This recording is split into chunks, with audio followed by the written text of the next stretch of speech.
Woburn. I'm your host, Samantha Stone, and we have more snow on the ground. It's kind of crazy because it went from 65 to another foot of snow, but I guess the warmer weather cleared it up for us, keeping our DPW crew really busy this week. We have some wonderful guests that are going to talk about really important community services that we have here in Woburn and how you can participate and support those organizations and the good work that they do. But before we do that, we're going to start off with Mayor Scott Galvin. Welcome, Scott. Thanks, Samantha. How you doing? Good. Did you do anything fun in the snow this last weekend? Shovel, right? Yeah. Does not count as fun, Scott. We'll have to have a talk if you think that is.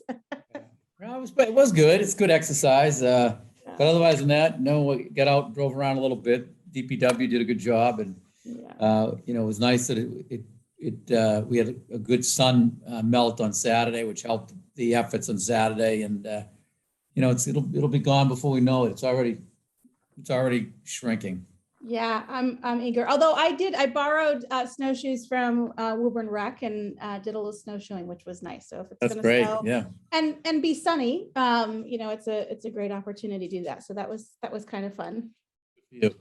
I want to just talk about a couple quick things that are happening, just as sort of reinforcement. So one is students went back to school max optional, including on buses. I know there was a little bit of confusion because different organizations had different guidelines, but I know a communication has gone out about that. Our overall city COVID numbers are pretty good right now, so it feels like that was a timely. Yeah, they're coming down as fast as they went up, and we just have to be prepared for any different variants. But it seems very quiet on the COVID front, which is a good thing.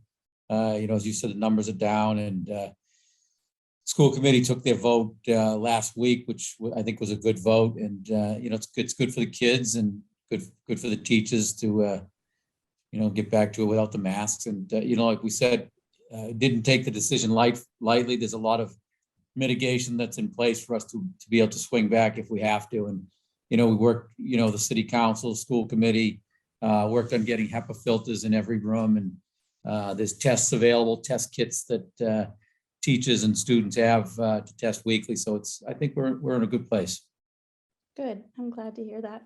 Last we spoke, we were hoping the water station would be open. The water filling station would be open. Is that turned on? It's not open yet. There's still, it's taken longer than we expected. All our test results have come back great. So the DEP is really busy. We're just waiting for them to give it their blessing. But the testing was excellent. So we're just waiting to get the go ahead, and it'll be up. Hopefully, I keep saying hopefully by the end of this week, we should be good to go.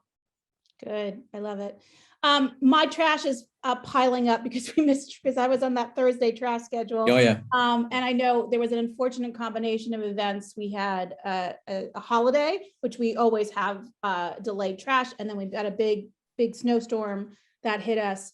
Sometimes those are things we just have to live with, and my garage is smelly, but I'll survive while we wait. But is there anything related to that you want to share with folks? No, other than it's just it's just one of those things that happens.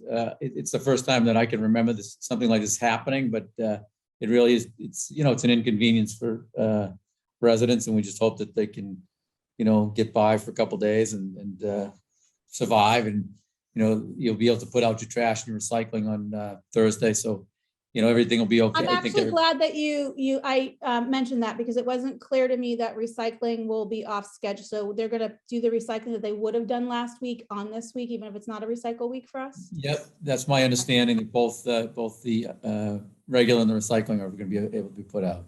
So I'll double check. Very good. I'll double check with that, Samantha, and we'll make sure we have that on our website. But yeah, that would so be if any of your viewers watch the show, just tell them to take a double look on the website before Thursday.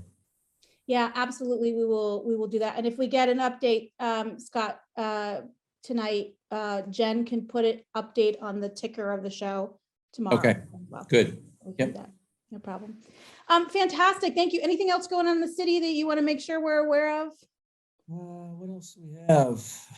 I think those are really the two major issues, that we talk about. It's the PFAS and snow and the COVID. So we're hopefully we're moving into budget season, good times, and we have some good projects that we're working on, and we'll be getting out there. Some recreation projects we're excited about. There's some earmarks that we're working with Congresswoman Clark with, and we're having good luck with that. So, we've got some good things in the pipeline that will, be getting more exposure as we get into April and May. So we're excited about that. That's fantastic. And, as the roads start clearing, winter passes, there'll be a whole bunch of road repairs and things, normal city business that will happen. And I'm sure we'll talk about that as the spring comes around. Yeah. So we're going to, if anybody has any calls about the potholes, as we said, or if they see any potholes, we encourage them to call either my office, call the DPW, or there's on the city website, the online reporter. I call it the Q alert. That's what it is, Q alert, but it's just the online reporting if they have some any issues in the city. But in this case, we're saying potholes. But if there's anything that pops up, go right on the report of concern, and we'll get that. And the DPW is usually out there within 24 to 48 hours. So that's it. Awesome. Thanks, Scott, so much. We appreciate the update. Good. Okay. Thanks, guys. Talk to you next week. Excellent. Next up, we've got Amanda and Paula from the Council of Social Concern. Welcome. Hi. I'm glad to see both of you. The work that the council does is really important. I think most of us are most familiar with the food pantry, but tell us a little bit about more broadly the mission, because there are other really important things that you do as well. Yeah, so since 1969, we've been a community-based agency that responds to the most basic needs of our community. So we have a food pantry, which is like one of our flagship programs. We have a children's center, which is affordable childcare. And then we also do childcare through our family childcare system, which we contract with in-home daycare providers, and students that come to us get sent there. We also have referral services, so people can call about anything that they're concerned about and we can help them out. That's great. Thank you. Paula, tell us a little bit about how this last couple of years has shifted needs or increased needs in certain areas, based on all the things that have been happening around us. So when COVID first hit, it put people out of work really overnight. A lot of the service staff was put out of work overnight. So people needed to access a food pantry for the first time that they never had to do that before. So we saw a sharp increase at the beginning with numbers, going up more and more. And we're now back to our regular, level numbers, about, between 225 and 250 per month families that we serve, and 700 individuals approximately. So that sort of changed. We had to change the way we served people. We went to curbside at the beginning, pre-packed boxes, and now we're back to regular shopping, just like the supermarkets are. And during that, I have to say the community, the Winchester and Woburn and surrounding communities were extremely generous. I mean, I think people were just looking for ways to help, and we got a lot of donations. So it was really heartwarming to see the community come together in the way that they did. I love to hear that. And if you've never been to the pantry, there's two things about it that I particularly love. One is that there isn't any, you don't need to prove need. You just need to say, I need, and I have need, and I really value that. And the second thing is, it is like a shopping experience. While there's not quite the same amount of choices that you might find in your grocery store, we give people choices so they can pick things that they and their family might use and enjoy. And at a time when they probably don't have a lot of choices, this is a way to give a little bit of control over what comes home with them. So both really lovely parts of the service that are offered there. Yeah. And I really value those things. We also have a telethon of sorts, or of some fundraising weeks, days, months. I don't know what it's turned into anymore. Amanda, tell us a little bit about that. Yeah, so we're right in the middle of a 2-week give-a-thon, which will run through March 6th. This is taking the place of our usual telethon, and it is in memory of Don Manzelli. We're accepting pledges or donations online, by phone, or by email through Sunday, March 6th. That's fantastic. Tell us, how much are you hoping to raise? So we're hoping to raise $20,000, and we're about halfway there. Oh, that's fantastic. So lots of wonderful donations already. And we'll be sure to post a link for those who want to call in or make an online donation as well. That's great. Tell us a little bit about how those funds will be used. Sure. So all the proceeds will go towards our programs: food pantry, children's center, and family childcare. That's great. Now I know the food drive or the telethon drive, funding drive is always done in honor Don, and I'm sorry I didn't catch the last name. Tell me a little Yeah. bit about who they were and how that got started. Paula, do you have some background know. that you can help us with? Don Manzelli was an integral part of this new building being developed, as far as right from the first shovel of dirt right through, and he's always been extremely generous and to the organization as a whole. So he really spearheaded the effort to get this building built through the capital campaign. So we owe him a great deal of gratitude. So after he passed away, he did pass away, but we did this in his memory to sort of show our appreciation for all he had done for us in the past. That's wonderful tribute. Thank you for sharing that with us.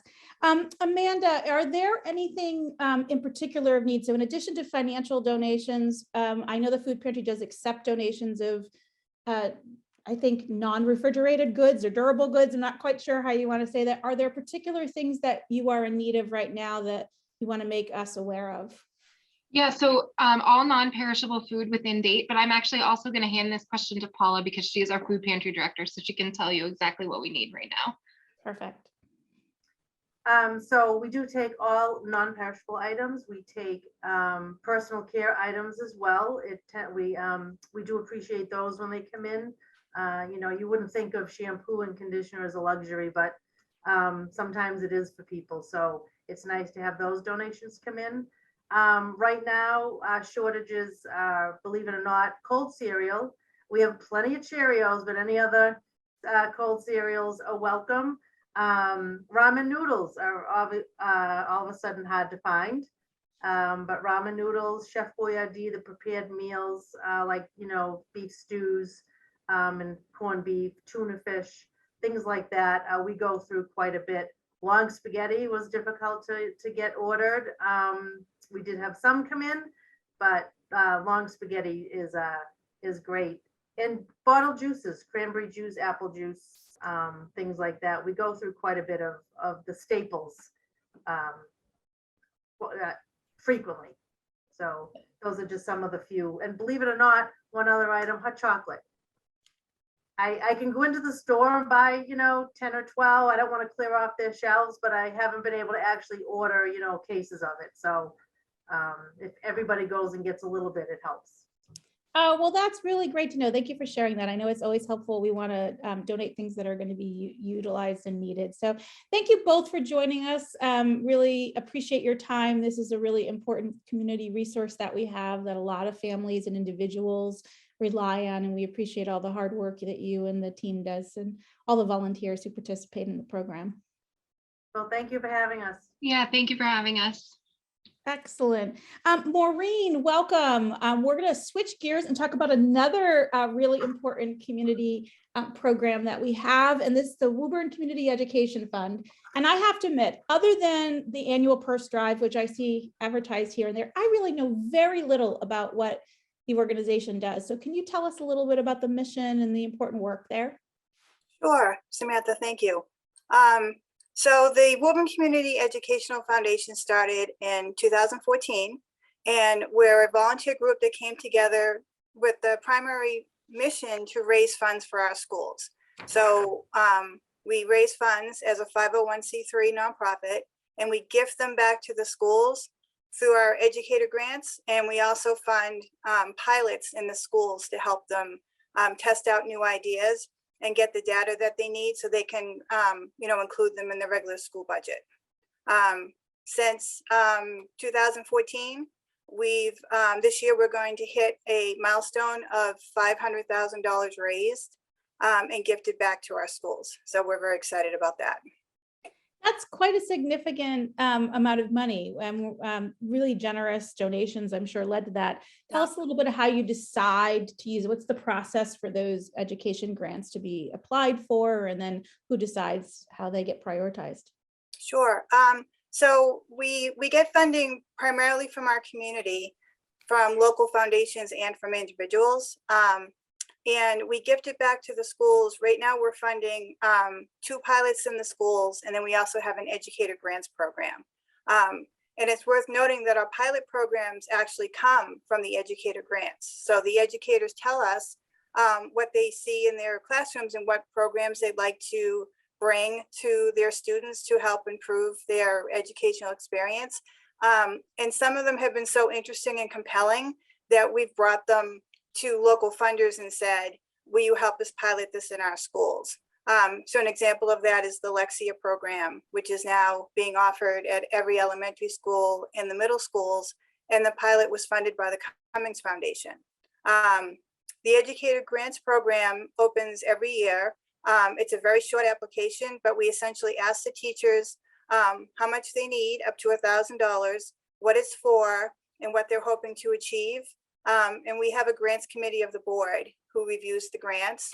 And usually, if the grant, if we have the funds and the grant fits our guidelines, then we fund it because we're happy to do so. So this morning, I got to send out emails to 27 teachers that we're funding just under $20,000 in grants just for this year. So, you know, it's great work. And it's exciting to see the teachers happy and excited that we can do this for them. So it's been great. What a wonderful day. And I'm sure really great variety of projects and activities that are part of that. One of the things that you talked about was you gave a very specific code type of form of charity, which I believe means it's tax deductible. It is. So for those folks who might want to contribute financially to support the mission of the education front and help support what teachers needs in their classrooms and for their students, how do they make donations to the organization? So the foundation has a website. It's woburnedfoundation.org. I mentioned that we are a 501c3, and I think that's important for people to know, because as an organization that raises funds and then we gift it to someone else, we really have to have our ducks in a row. So we're very transparent. Our annual reports are on our website. We list, you know, there's different ways to donate. You can mail a check, you can give through our website. You mentioned our purse raffle, which started as a in-person, a women's forum purse raffle event. And we pivoted to a winter raffle, an online event because of COVID. We also have a teacher tribute campaign every year. We invite the community to honor a teacher with a donation. And then we present every teacher that gets a tribute with an in-person award. So that's great fun for our board to visit. And in 2019, in partnership with the high school, we started the Woburn Hall of Fame. So something else that was a long time coming for Woburn, that's such a community full of pride. We're very happy and excited to be part of that project as well. Tell us a little bit more about Hall of Fame. What's that all about? So the Hall of Fame honors both student athletes and coaches and community members that have really contributed to the high school athletic program. And then we also honor distinguished alumni. So people who have graduated from Woburn High and gone on to do some really great and important things. At our first event, the distinguished alumnus that were honored, one of them was one of the original benefactors of the Woburn Public Library. And the other person was John McElhenney, who is just, you know, involved in every nonprofit in the city, including Social Concern and the Boys and Girls Club. And he was a historian. He helps founded the Woburn Historical Society. But we also honored 12 athletes and 2 teams and coaches that really made a difference and inspired Tanner Pride. We had planned an event in 2020, with like everything else in the world got pushed back. And now we have it scheduled for this May of 2022. And we're actually rolling out profiles of our inductees on our social media pages and in the Daily Times Chronicle starting this week. So it's an opportunity for people to get involved through sponsorships or program ads. The Woburn Public Media helps us by, we produced inductee videos So instead of a long program that goes on, we have a really great event, and then we have a great keepsake for people as well. So, you know, we're excited to be part of the program. It's a great way to get people feeling good about our schools and to really honor a lot of the people that have made some pretty important contributions as well. Well, thank you so much for sharing a little bit more about the good work. This sounds like some great opportunities for people to get involved individually, either to support teachers and encourage them to do applications, make financial donations, spread the word about some of our inductees and all the good things that are happening there. Thank you so much for joining us, Maureen. Thank you, Samantha. Take care. And as always, Woburn, please continue to take good care of each other.